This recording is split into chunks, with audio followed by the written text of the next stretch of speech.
नमस्कार, मैं पेन वाजपेयी अपने यूट्यूब चैनल मैथिली पेन वाजपेयी पे आपका बहुत बहुत स्वागत करता हूं।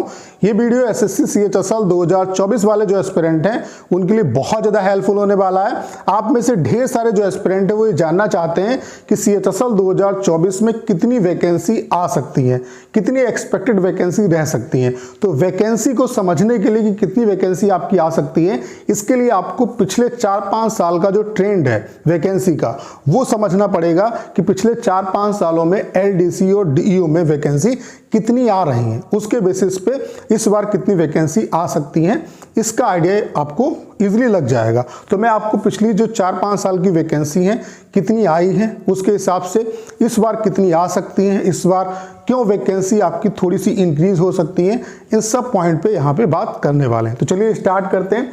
सबसे पहले आप देख पा रहे होंगे ये है आपकी सीएचएसएल 2020 की वैकेंसी। सीएचएसएल 2022 से पहले सीएचएसएल 2022 में चूंकि एसएससी ने पैटर्न चेंज किया और पीए की जो वैकेंसी, पीएसए की जो वैकेंसी पहले सीएचएसएल के थ्रू भरी जाती थी वो 2022 से आपकी सीजीएल के थ्रू उसे मतलब काउंट कर लिया गया।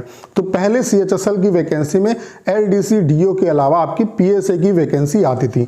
और वैकेंसी ज़्यादा क्यों आती थी, उसका भी रीज़न ये था कि पीएसए की वैकेंसी जो थी इसमें वो ज़्यादा आती थी। इस वजह से आपको सीएचएसएल में भी मोस्टली 5000 के आसपास वैकेंसी देखने को मिलती थी। सबसे ज़्यादा जो वैकेंसी सीएचएसएल में आई हैं वो सीएचएसएल 2021 में आई है। ठीक है, अभी आपको सारी चीज़ें समझ में आ जाएंगी। तो आप देख सकते हैं कि सीएचएसएल 2020 की जो वैकेंसी है इसमें पीएसए की वैकेंसी कितनी है, 3181 है। उसके अलावा एलडीसी और आपकी जेपीए की जो वैकेंसी है वो आप देख सकते हैं, एलडीसी की जो वैकेंसी है वो केवल 1603 वैकेंसी है। तो आप देख सकते हैं कि एलडीसी में जो वैकेंसी है वो पहले से ही हमेशा कम आ रही थी। ठीक है, और 2022 में जो वैकेंसी भरी गई, ठीक है, उसमें मैक्सिमम वैकेंसी एलडीसी की निकाली गई। और 2023 में भी आप देख पा रहे होंगे, आपको लगता होगा कि 1762 वैकेंसी कम है, लेकिन आप देख सकते हैं कि 2020 में जब टोटल 4791 वैकेंसी थी उसमें एलडीसी की जो वैकेंसी थी वो 1603 थी वैकेंसी केवल। ठीक है, ये वैकेंसी ओवरऑल इस वजह से बढ़ जाती थी, 5000 के आसपास हो जाती थी, क्योंकि यहाँ पे पीएसए की जो वैकेंसी थी वो भी ऐड हो जाती थी। ठीक है, उसके अलावा आप देख सकते हैं 2021 में मैक्सिमम वैकेंसी आपकी आई थी ओवरऑल, जिसमें आपको पता है कि पीएसए की जो वैकेंसी थी वो कितनी थी, 3378। ओवरऑल 6013 जब वैकेंसी आई थी तब आप देख सकते हैं एलडीसी की वैकेंसी जो थी वो केवल 2494 थी, केवल 2494 थी। ठीक है, तो ये 2021 का ट्रेंड है।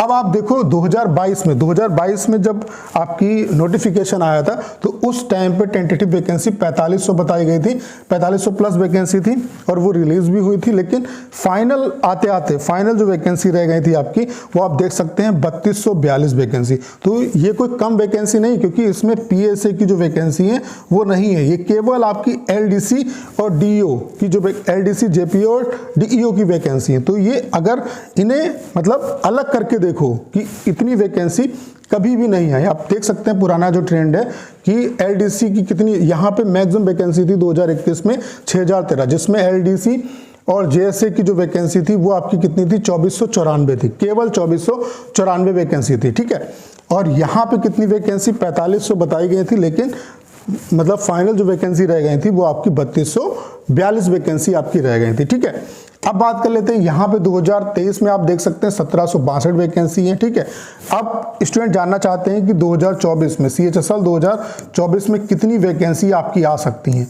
तो यहाँ पे एसएससी का एक रूल कहता है, जैसे कि आप देख पा रहे होंगे कि एक साल वैकेंसी ज़्यादा होती है, एक साल वैकेंसी कम होती है। जैसे यहाँ पे ही आप देख लो, जैसे कि मैं आपको दिखा देता हूँ, जैसे कि आप देख सकते हैं यहाँ पे 2494 वैकेंसी है और यहाँ पे 1603 वैकेंसी है। यहाँ पे आप देख सकते हैं कितनी वैकेंसी, 2494 वैकेंसी। ठीक है, फिर उसके बाद यहाँ पे 3242 वैकेंसी, मतलब ज़्यादा वैकेंसी आई और फिर यहाँ पे कम वैकेंसी, यानी कि वैकेंसी एक साल ग्राफ ऊपर जाता है, एक साल ग्राफ नीचे आता है। तो फिर इस बार आपका ग्राफ ऊपर बढ़ेगा, तो इस वजह से आपकी वैकेंसी ज़्यादा आएगी।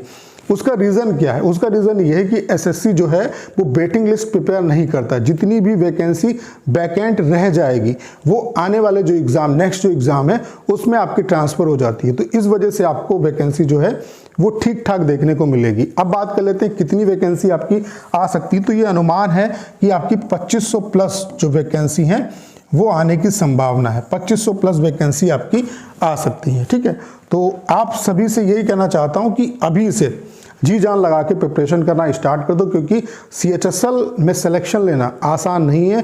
CHSL और MTS की आप नौकरी तभी पा पाओगे जब आप CGL को टारगेट करोगे।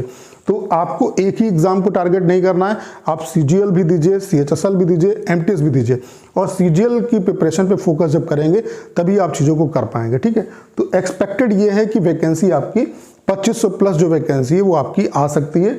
पिछला जो ट्रेंड है उसको देखते हुए, उसके अलावा चूंकि इस बार क्या है कि जो बची हुई वैकेंसी है वो भी आपकी ट्रांसफर होगी यहाँ पे, तो उस वजह से आपकी 2500 प्लस वैकेंसी आने की संभावना है कि आपकी 2500 प्लस वैकेंसी आ सकती है। ठीक है, उसके अलावा अगर आप SSC के किसी भी एग्जाम की प्रिपरेशन कर रहे हैं, specially CHSL, CGL, MTS exam की प्रिपरेशन कर रहे हैं, तो आज ही चैनल को सब्सक्राइब कर लीजिए, क्योंकि यहाँ पे आपको जेन्युइन अपडेट मिलेगा और कंप्लीट जो मैथ्स है वो भी मैं आपको पढ़ाऊंगा। उसके अलावा हमने आपके लिए एप्लीकेशन बना दिया है, इस पे आपके लिए ऑल इंडिया लाइव मॉक होगा बिल्कुल फ्री ऑफ कॉस्ट। उसके अलावा मैथ्स का भी ऑल इंडिया जो लाइव मॉक है वो हम यहाँ पे कराएंगे। उसके अलावा ढेर सारा फ्री ऑफ कॉस्ट जो कंटेंट है वो आपको यहाँ पे मिलेगा। तो इसका जो लिंक है वो डिस्क्रिप्शन और कमेंट बॉक्स में पिन किया हुआ है, वहाँ से आप इसे डाउनलोड कर सकते हैं। तो उम्मीद करता हूं कि सारी जानकारी आप अच्छे तरीके से समझ पाए होंगे। करना क्या है, इस वीडियो को ज़्यादा शेयर करना है। उसके अलावा अगर आप चैनल पर नए हैं और आपने अभी तक इसे सब्सक्राइब नहीं किया है तो प्लीज़ चैनल को सब्सक्राइब करना मत भूलिएगा।